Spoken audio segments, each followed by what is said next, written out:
Welcome back, IDC family. If this is your first time joining us, I'm Katie Weaver, and I serve at IDC as the Director of College Discipleship. We're currently in a series where we are interviewing some of our church staff, and so we're in the process of interviewing our staff elders now. So today we're with Donnie Hollis. Donnie, tell us a little bit about yourself. Hey, I'm Donnie. Why don't you tell us a little bit about yourself, Katie?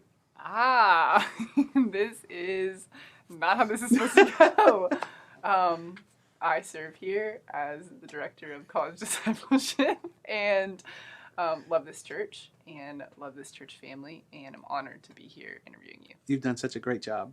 Thank the you. interns have done such a great job this year. Thank you so much. Yeah, so thank you for serving us. Yeah. And you guys can't see him right now, but Sam is behind the camera. So Sam, thank you for serving us. service. Sam Ammons, thank you for your service. And your question was... What do you do here? What do I do here? That's a good question. So my title is Pastor for Corporate Worship, which, so I just tell people I'm the music guy. The music guy. Mm-hmm. Would you like some more? Yeah, like what kind of are your responsibilities? What? Yeah, so that's... Music. Yeah, music. Yeah. I pastor music. Yeah.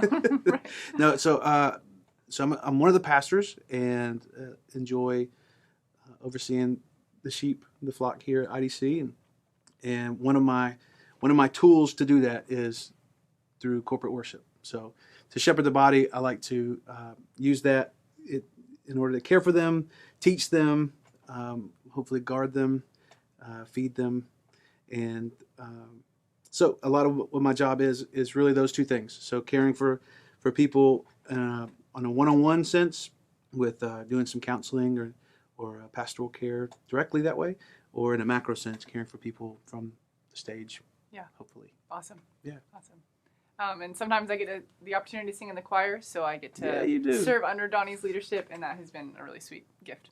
So tell us a little bit how you came to know the Lord, and these are our more substantive questions that all the elders have answered. So, Is that your way to make me answer it? All the other elders have answered it. Yeah, so and you must answer this. You have to answer it. Yes. That's reasonable. Yeah. So I came to know the Lord I'm in different stages, right? So my mom and dad are in the faith, faithful believers my whole life. And my dad's a deacon, and they've been very active in a church. I'm from Mississippi, small. You can think like exactly what comes to your mind when you think about Mississippi. Just like small town, backwoods. First job I had was milking cows at 12 at a dairy farm down the street. Nice. So that community has a church, still does.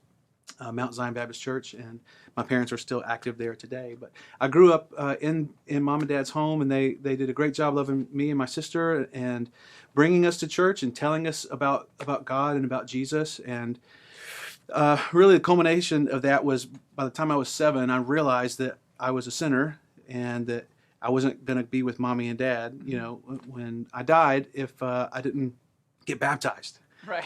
Which is not the not the gospel response you would hope for. But I was baptized at 7 and thought myself a Christian and thought myself part of the church. Did all the things you would do in like a Southern Baptist church, going to RAs. Shout out to RAs, the Royal Ambassadors, if you know what that is. Yeah. Youth group, all kinds of stuff. And really there was just two parts of who I was. There was kind of me at church and me everywhere else, and one of them was seemed more righteous than the other one, surely. And part of my story is I was one of those kids. So moms, if you have one of those kids that's just hard, that it's you want to pull your hair out. I was one of those kids. I had one of my mom's friends told her, you need to put him on Ritalin or something. To me. So to her about me. Yeah. And so I was just a handful as a kid, and I loved rebelling. I know that seems weird to say, but I love to rebel against any kind of authority, and I liked how that made me feel. It made me feel strong and in charge, and what it was doing was, making me very, very prideful and ruining my soul, and so that never changed. I got baptized. I was part of the church, and I just became more aware that what I was doing was wrong, but nothing about what I was learning or the steps I was going through in the church. Nothing about that did anything about my rebellion. And but I still thought myself a Christian. So fast forward into youth group, and there was just a regular Wednesday night service, and one of the upperclassmen was sharing the gospel, and I heard it, and I went to pray, and rededicating your life was a thing. And Right. so Right. if you guys know what that is, and so I said, okay, well, I guess I felt something, and I felt like I needed to rededicate my life, and I went to pray, and I just very clearly felt the Lord bring all the things that I had learned from my parents' instruction and from the church's instruction to bear, and in saying, there's nothing to rededicate. You've never given your life to me. You've never Wow. followed me. You never trusted your life to me. So that happened when I was 14, and I think that was when I became regenerated and got baptized, and then started following the Lord from there. And it was, still, even to this day, still enjoy a little bit of rebellious spirit Yeah. that the Lord's sanctifying. Lots of ups and downs between there and here, but Yeah. that's where I would point it to. Wow, great. When did you feel specifically called to ministry in that journey? Yeah, that's a good question. Probably several times. It wasn't long after the Lord saved me. I started reading my Bible, as happens when you become a Christian, and was just really helped by reading it, and wanted to help others understand the things that I was learning. So, where I came from, again, small town Mississippi, the only kind of ministerial position there was preacher. Right. Right. And so that's I wrestled with that. Do you want to be a preacher? And I thought, well, that's the only way I can really serve. And so I actually went to school in that vein to study to be a preacher. But all along, I played music and things like that. Led worship at my church and from my youth group, and anyway, through a super long story. I had never seen anything like the position that I have right now as a pastor for corporate worship, where you get to be a pastor and lead worship, and not just be a one person pastor for a church. So I'd never seen plurality, multiple elders, anything like that. So I could not have envisioned this current role. There's no way I would have never. I didn't even know it existed. Aspired to do I that. could have never aspired to do it. Yeah. Okay. Yeah. Cool. Well, we're glad you're here. I'm glad you're here. All right. Tell us a little bit about your family, and maybe start with your wife, how you guys met.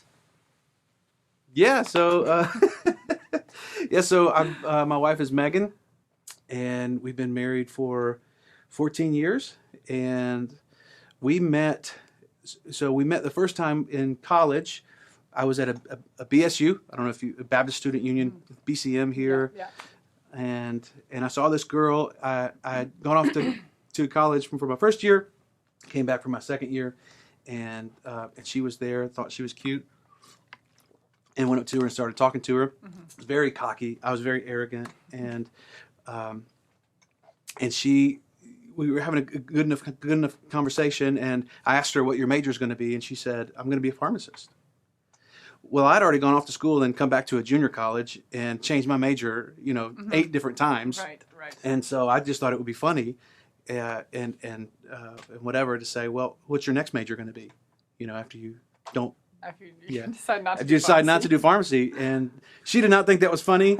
And that was basically the end of that conversation. And we parted ways for about 2 years. And then my parents were doing a Bible study for college kids in their home, and through Michael Britt and his wife Alex, which is Megan's sister. Megan ended up coming to that Bible study in my parents' house, and we met there in 2006. We were married in 2007. Reconnected. We reconnected, and did you address the pharmacy situation? Or? We have several times. So that's how we met and got married, and then I was still in school. She was still in school, so I sat out while she finished school. As soon as she finished school, we had our first son, Judah, and then a little bit later I finished, and then we came up here to IDC. So that's Megan, love of my life. She's a wonderful woman. Our first son, Judah, who is now 12.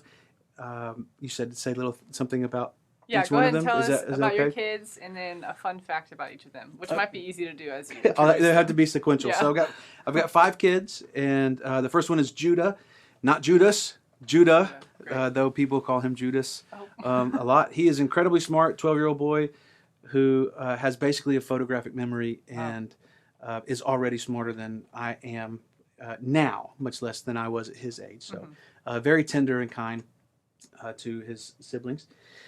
So he's 12. Next, you have Evelyn, and she is 7, going on 17. She's a full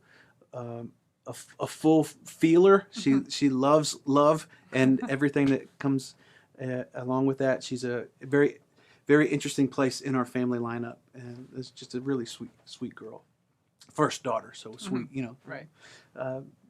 It's wonderful to be a dad. It's better to be a daddy to a little girl, I think. Yeah. So that's her, Evelyn. After her, there's John. John. He's kind of the bulldozer of the bunch. He's very serious and also very literal. So you have to understand him. You have to realize that he's processing the world through a very literal lens. Yet at the same time, the things that make him laugh are things that are not literal, like Right. fart noises and like all kinds of silly things like that. How old is he though? He's 5. Right. Yeah, 5. Sorry, I didn't say it. After that is Olivia, who is 3, and she right now is. She just it doesn't matter who says what. Her answer is just me too. So somebody wants to do something, me too. Yeah. Me too. So she is all in whatever is going on. We say that she loves very hard. She kisses very hard, kisses multiple times. She's a really sweet girl who's 3. And then our newest one, Ben, is 1.5-ish. And don't know a whole lot about him yet, other than he's a kid, and He's a baby. He's a baby, and he's a COVID baby, so he's grown up not being sick yet, and he just started getting sick the past couple weeks, which is a bit of a bummer. Yeah. And then she's not, one of our natural children, but Marie Johnson is a member of this church. She's lived with us for many years now, and it's kind of weird. I don't know. She's like a sister-daughter type thing. She's loved our family well, and she graduated from Meredith College, and then got a job during COVID with Lenovo, and is currently abroad right now. Okay, good for her. I did get to overlap with Marie a little bit in the college ministry, so she's delightful. It was good to know her. All right, so 5 biological. Any plans on any more kids? I don't know. Okay. I don't know. We'll see. Yeah, we'll see. Could you have planned it to be boy, girl, like that? You could plan it. I don't know that would matter. That was amazing. Well, that's kind of the thing. If I have a son, if I do have another kid and it's a son, and you ever watch this, I apologize. But if someone can guarantee me a girl, then we'd probably go for another one. Boy, girl, boy, girl, boy, girl. Keep it even. Yeah. But awesome. Well, if you see the Hollis passel around the church, make sure you say hello. The gaggle of Hollises. Make sure you say hello. Sweet family. Okay, so tell us a little bit about how long you've been at IDC and this video's too long. It's already too long, isn't it? I know. No, we're doing great. We're going to keep going. I want to know about how long you've been here and what you love about this church. Okay, I'm trying to make this more quick. So we've been here for 10 years. We moved up in 2011 to help plant the church, and it's been one of the wildest experiences of my life. What we love about the church, the gospel centrality, and everything we do is fantastic. Obviously, I couldn't speak more highly of Tony and the way God's gifted us through him, and teaching us the Word in a Christocentric way. Even just ingraining that hermeneutic into me and our whole family has been wonderful. The community here is wonderful. The people are fantastic. I love our mission. I love the way that we go about doing things. When we started the church, we said everything's a little ghetto. That's one of our core values. Is everything's a little ghetto, and so I love the emphasis has always been on the gospel and Jesus and not really on the other things. And so I mean, our church is a wonderfully loud singing church, so I love that as well, That's being worship pastor. So there's my one thing. Yeah. It's all the things. Yeah. So in that same vein, along those lines, what is your favorite thing about your specific position here? Yeah, I think probably my favorite thing would be getting to see lives changed by the gospel. I mean, it feels like a company line, but it really is, to get to see people go from nature to grace, and then see them on their way from grace to glory, and watch the sanctification process. And it's just really kind of amazing that we get to be a part of it. And it just is very clear that God is powerful and loves us, as you get to see people change. Yeah. So that's kind of like the pastoral side of things. And then in the worship side of things, I've got the best seat in the house. I joke with the other elders because, a while back, and in other traditions, you would have different, you'd have the thrones on the stage, and the pastors would oversee the congregation while they worshiped. And I get to do that. Right. And it's really awesome to see, to know the people and then get to watch them love and worship the Lord is just an honor. Yeah. Cool. Yeah. We should get thrones for our stage. I tell them that all the time. They would look good. That would nice aesthetic for the thrones.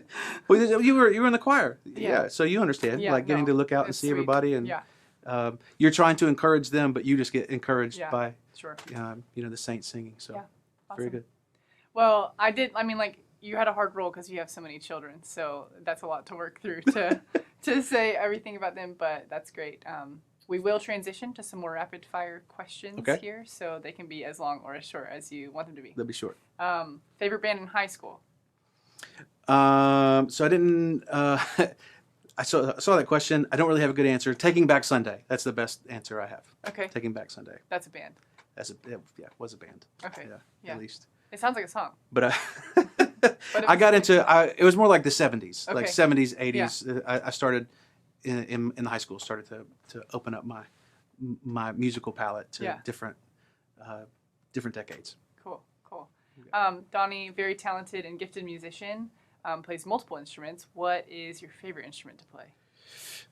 My favorite is the bass. Bass guitar is my favorite. Yeah. So I had the opportunity with Brett Hart, our operations manager here, and Deacon, one of my best friends, known him forever. He and I played in a band for a long time in Mississippi, a country cover band called the Colonels. Colonels. Spelled with colonel in the army, and not a corn kernel. and I played bass in that, and so we did that. Doing some dive bars for 3-4 years, doing that before we came. So there was a different guitarist. Yes. Yeah. Was that weird transitioning here and doing mainly guitar? No, because I had led worship before on guitar, true. so that was totally okay with me. But bass is fun because it's not as hard. Yeah. And I can, in leading worship, it's nice to let those parts go on autopilot, and so you can lead and not just play an instrument.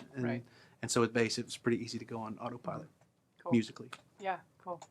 Okay, so what?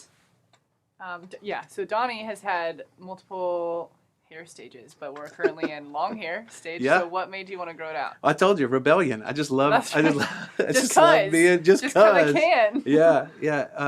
No, I was devastated with COVID. I mean, I don't know when you're going to watch this, right? But we just had COVID, and and the room that we're in is the room that Tony and I would do the services from.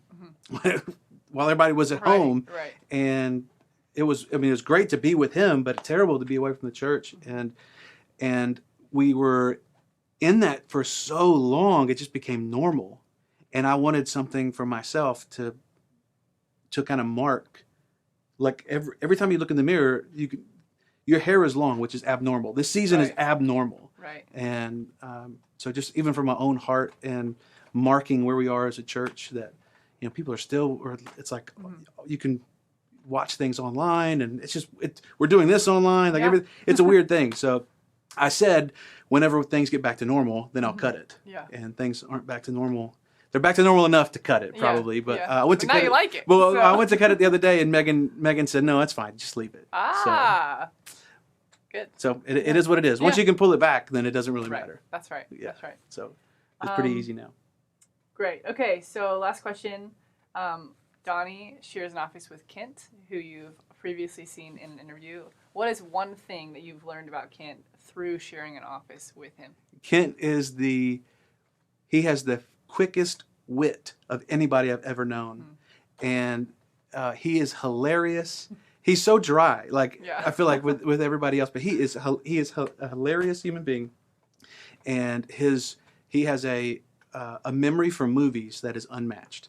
So if he's ever seen the movie, he's about memorized it. And so he is always ready with a quote from a movie in any given situation, or from The Office or whatever. He's I mean, he's a great brother. There's so much more to Kent than that, but that's something I've learned about him. Obviously, he loves sports, sports stuff. I care nothing about sports, so we can't get we don't get along that way. But yeah, he's a great brother, and with us sharing offices, I can just lay out on the couch and he can fix all my problems. He can counsel you. You know, he can counsel me. It's like free. It's free. It's right there. It's just easy. So it's great. That's great.